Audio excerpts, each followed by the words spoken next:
నిన్న మొన్ననో సిలిండర్ మీద డొమెస్టిక్ అయితే 65 రూపాయలు పెంచడం జరిగింది.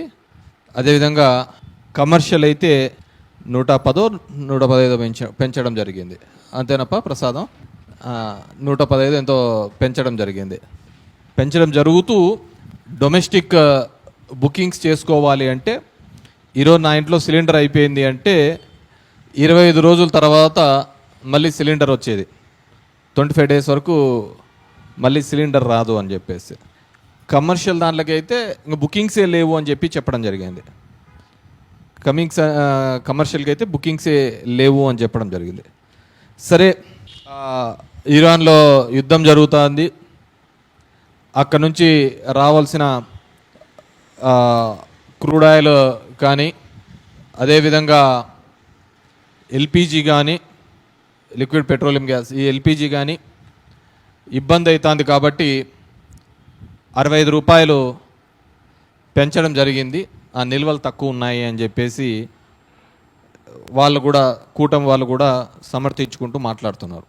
నేను ముఖ్యంగా ఈ మీటింగ్ పెట్టడం దానికి ఏంటంటే కారణము, గతంలో వైఎస్ఆర్సిపి చేసిన తప్పిదాన్ని మళ్ళీ రిపీట్ కాకూడదు. అంటే వైఎస్ఆర్సిపి చేసిన తప్పిదం అంటే గతంలో కూటమి కావచ్చు, బీజేపీ కావచ్చు, మా ప్రభుత్వంలో ఉన్నప్పుడు డీజిల్ రేట్లు, పెట్రోల్ రేట్లు, గ్యాస్ రేట్లు పెరిగినప్పుడు మేము ఖండించలేకపోవడం ఆ తప్పిదం. ఆ తప్పిదం చేయడం వల్లనే పెరిగిన గ్యాస్ రేటు కూడా మేమే పెంచినామని, పెరిగిన డీజిల్ రేట్లు మేమే పెంచినామని, పెరిగిన పెట్రోల్ రేటు మేమే పెంచినామని మేము నిందలు మోయాల్సిన పరిస్థితి ఏర్పడింది. అప్పుడు మీరు బాగా చూసింటారు, పాదయాత్రలో కూడా లోకేష్ కర్ణాటకలో పోయి ఇక్కడ చూడు ఏ రేటు ఉందో, ఇక్కడ చూడు ఏ రేటు ఉందో, మేము వస్తానే తగ్గిస్తాము, జగన్మోహన్ రెడ్డి మొత్తం రేట్లన్నీ పెంచినాడు, నిత్యావసరాలన్నీ పెరిగిపోయినాయి అన్నీ చెప్పడం జరిగింది. అది మనం అందరం చూసినాం. చాలా మీటింగ్లలో ఆయన మాట్లాడడం జరిగింది. ఆంధ్రప్రదేశ్లోనే ఎక్కువగా ఉందని. ఖచ్చితంగా ఆంధ్రప్రదేశ్లోనే ఈరోజు కూడా ఎక్కువగానే ఉంది. కూటమి ప్రభుత్వం వచ్చిన తర్వాత 2026లో చూస్తే పెట్రోల్ ప్రైస్ 109 నుంచి 110 రూపాయల మధ్యలో ఉంది. డీజిల్ ప్రైస్ ఆంధ్రప్రదేశ్లో చూస్తే 97 నుంచి 98 రూపాయలకు ఉంది. కాబట్టి ఈరోజు కూడా తగ్గలేదే. మీరు చెప్పిన లెక్క ప్రకారము, మీరు చెప్పిన పద్ధతి ప్రకారం చూస్తే ఇక్కడంతా పెట్రోల్ ప్రైజులు, డీజిల్ ప్రైజులు తగ్గిపోవాలి కదా. మీ కూటమి ప్రభుత్వం వస్తేనే మీరు హామీ చెప్పినారు. ఆ హామీని గుర్తు చేయడానికే ఇది పెడుతున్నది. గతంలో మీరు బీజేపీ వాళ్ళు పైన కేంద్ర ప్రభుత్వం పెంచినా కానీ మేము మాట్లాడలేకపోయినాం. మేము చాలా మాట్లాడకనే చాలా తప్పులు జరిగినాయి. అది జరగకూడదు అనే ఉద్దేశంతోనే ఈరోజు ఈ ప్రోగ్రాం పెట్టి చెప్పడం జరిగింది. ముఖ్యంగా చూస్తే వీళ్ళు క్రూడ్ ఆయిల్ పెరిగినాయి, ఇవి పెరిగినాయని కాదు. నేను ఒక కంపారిజన్ స్టేట్మెంట్ తీసుకొని వచ్చిన. 2014 వరకు క్రూడ్ ఆయిల్ ఈరోజు ఎంత ఉందో క్రూడ్ ఆయిల్ ప్రైజు 2026లో $90 ఉంది క్రూడ్ ఆయిల్. మీరు పెట్రోల్ డీజిల్ కాదు నేను చెప్పేది. పర్ బ్యారెల్ డాలర్లలో $90 ఉంది. $90 అదే మీరు చూస్తే కనుక 2008లో కనుక చూస్తే 2008లో $99 ఉంది. మరి ఆ రోజున్న డీజిల్ రేట్ ఎంత? ఆ రోజున్న పెట్రోల్ రేటు 51 రూపాయలు, 54 రూపాయలు. అదేవిధంగా ఆ రోజున్న పెట్రోల్ రేటు చూస్తే 54 రూపాయలు, డీజిల్ రేటు చూస్తే ఆంధ్రాలో 37 రూపాయలు. మరి ఈరోజు అంతే క్రూడ్ ఆయిల్ ప్రైస్ ఉన్నప్పుడు, అంతకంటే తక్కువ ఉన్నప్పుడు ఇంకా తగ్గాలి కదా. ఈ లాభాలన్నీ ఎవరికి పోతున్నాయి? ఇప్పుడు మీరు చూసినారు అంటే 2011లో క్రూడ్ ఆయిల్ $111 ఉంది. కానీ 67 రూపాయలే ఉంది కదా పెట్రోలు, 41 రూపాయలే ఉంది కదా డీజిల్, 43 రూపాయలు ఉంది కదా డీజిల్. 2012లో $112 ఉంది క్రూడ్ ఆయిల్. కానీ డీజిల్ చూస్తే ఆంధ్రప్రదేశ్లో ₹46 ఉండే.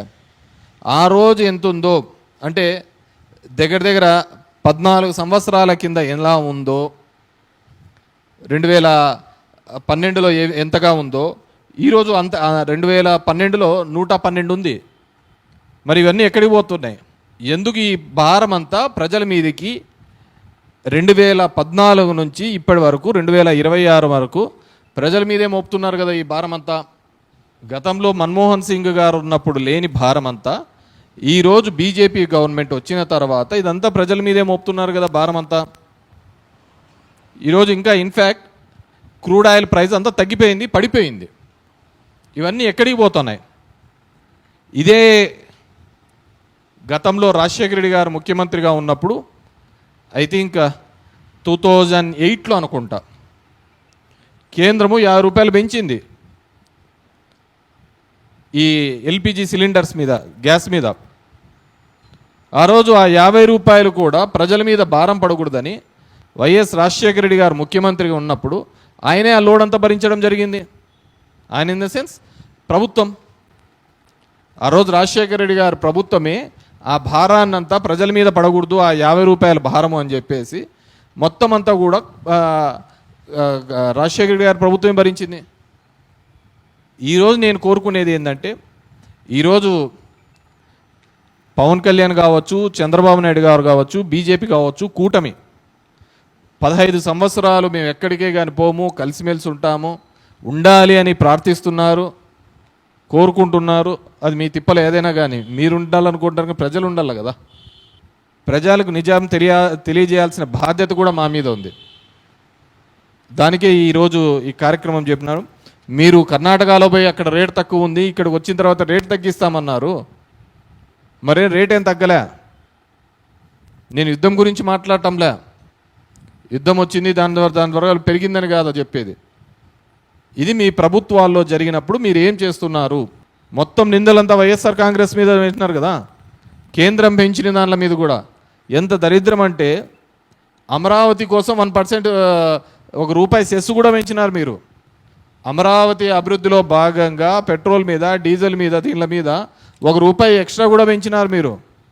కానీ మేము చెప్పలేకపోయినాం. అదే కదా మాకు ఈరోజున్న పరిస్థితుల్లో ఇవన్నీ కూడా. ఎందుకంటే చంద్రబాబు నాయుడు అంటాడు, నేను 20 ఏళ్ళ ముందర ఆలోచిస్తా అంటాను అని చెప్పేసి. 2 రోజుల ముందర ఆలోచించలేకపోయినావు, యుద్ధం వస్తుందని చెప్పేసి. నరేంద్ర మోడీ ఇజ్రాయెల్ పోయి వచ్చినాడు, 2వ రోజే ఈడబడా. ఆడికి పోయి Israel is father land, India is mother land అంటారు. ఇక్కడికి వచ్చి మామీ దేశ్రీ.